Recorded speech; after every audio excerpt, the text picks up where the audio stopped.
Good morning, everyone. Oh, wow, look, I guess I'm a little fired up. This morning, I've just set out for work.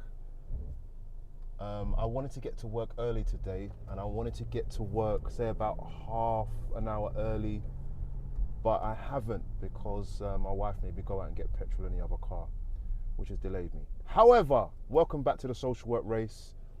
I told you all I'm just gonna have to do these podcasts in my car from now on, which is all right because it's like a good space to do it. I bought some mics for my phone.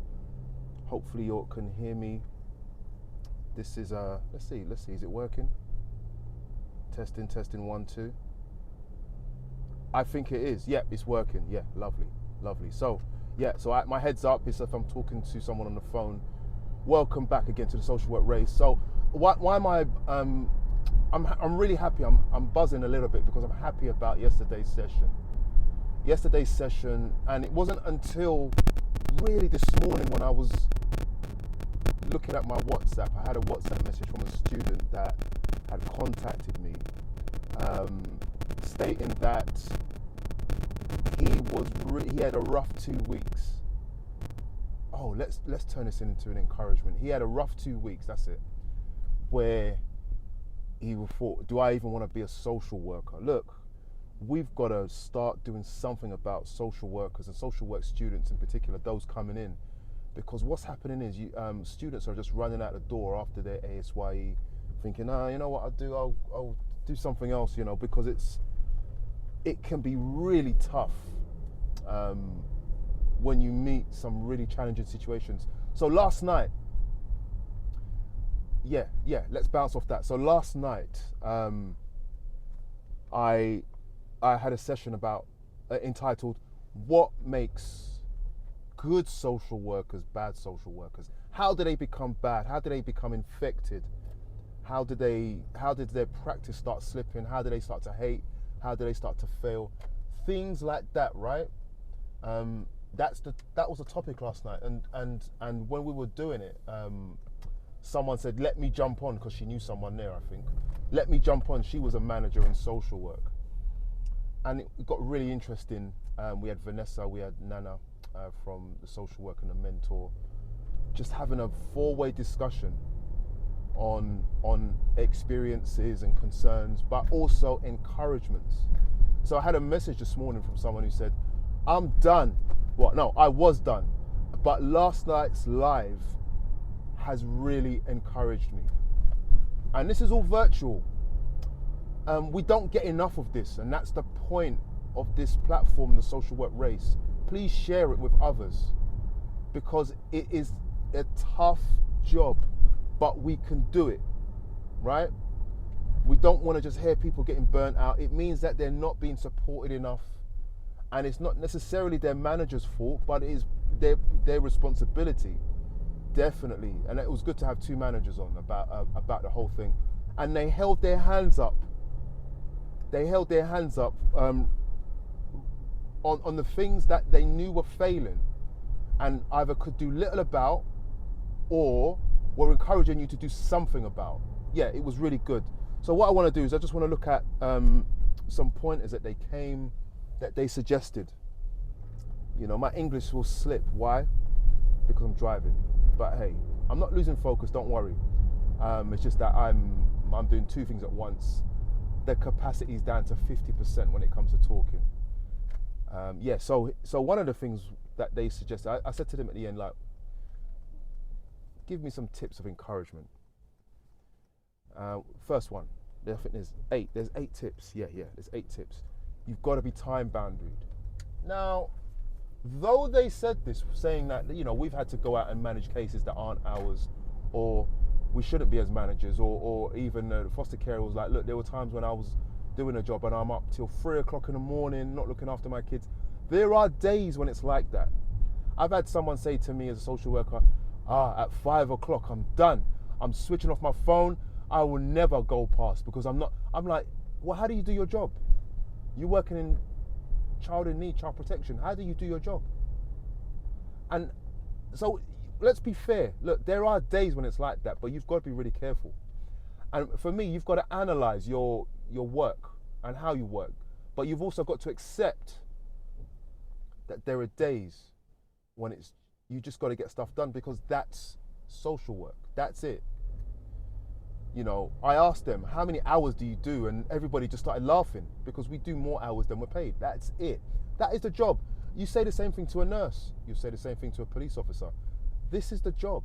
Yes, I know what's written on a contract, but you have to understand, when you start working with people, you will go out of your way and do more. When the pressure hits, you will do more. But what we do need to do is analyze our time to see how we could be more efficient, and say, look, right, I remember I used to work with this guy. He was in youth offending, and he had a heart attack.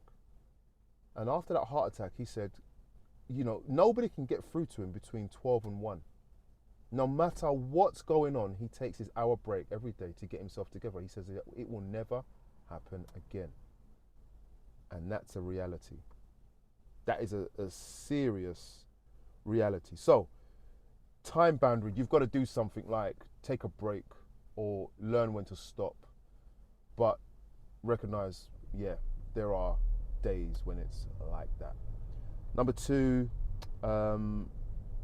let's have a look. Let's see what it is. Communicate your stress. Of course you're going to get stressed. Who do you talk to? Who do you talk to? Like, say something to someone. Even if you have, there's a couple of colleagues of mine, I ask them how they're doing, and every time I speak to them, they will tell me how tough it is. And then afterwards you start having a laugh. That's what you do. You have to have someone to talk to. And it's not just someone at home, but you need to be in a team, or have someone at work who you can just let off a little bit of steam. Just let enough steam out of the pipes to maintain sanity. You have to do that. Yeah, that's all there is on that one. Otherwise, you know what? The other thing that they said as a tip to make your job easier is that you have to, number 3. Are we on number 3? Yeah, we're on number 3. Communicate better with parents about the process. Now, it's not about throwing lots of information at them. You've got to communicate effectively. So you might have parents who they don't understand corporate speak. But what you want to do when you've left them, and you may have to do it 2 or 3 times, because yesterday I spent another hour explaining the process, and I'm talking 60 minutes talking to someone about the process. It's important, because when it goes down a road that they are not expecting, they need to know, and they're mentally prepared. Okay? Now, I was being pressured yesterday in a call to say, where is this going? Where is it? I said, look, it's too early for me to say, but this is where it could go, depending on the information I get. Oh yeah, that sounds simple, but it took an hour. Okay? And that is important, because if you're really trying to safeguard a family, what you don't want is resistance and anger. And if you can avoid that, that hour's worth it, because when the situation changes in a way that they're not happy with, they are mentally prepared, and it makes the journey easier for you and them. And it works in that they are able to be supported because they get it. They may not like it, but they get it. And that's key, because we have too many disgruntled parents saying, what do you mean child protection? I look after my kid. We haven't said enough to them about the concerns in a way that they get it, in a respectful way, in an effective, caring way. That needs to happen. Number 4, got to do your case notes. I'm talking to myself. I'm talking to myself. I'm going to go in today and just check over all my case, well, not all of them, but check on the couple of case notes I have not done yet. Okay? You've got to do it. Why? If anything happens and you do not know the cases, there are cases that are high risk, but you do not know the cases that will turn left, or if someone dies. When we're talking about cases where children die in your caseload, hasn't happened to me yet, because I'm a super social worker. No, it's because it just hasn't happened. It's not a regular thing that happens in social work, but it does happen, and it could be you, just like it was any other social worker, right? Do your case notes, because that is your evidence of the work done, because the file will be locked as soon as it happens. You will not be able to run in there and say, oh, go in. And one piece of advice was, type in home visit done, family safe, or there was a concern, make your note and say, and if you don't have the time to go into it, clearer notes to follow up. That helps. That is the difference between good and bad practice, right? Say something, visit the home, concerns or no concerns raised, detailed notes to follow up.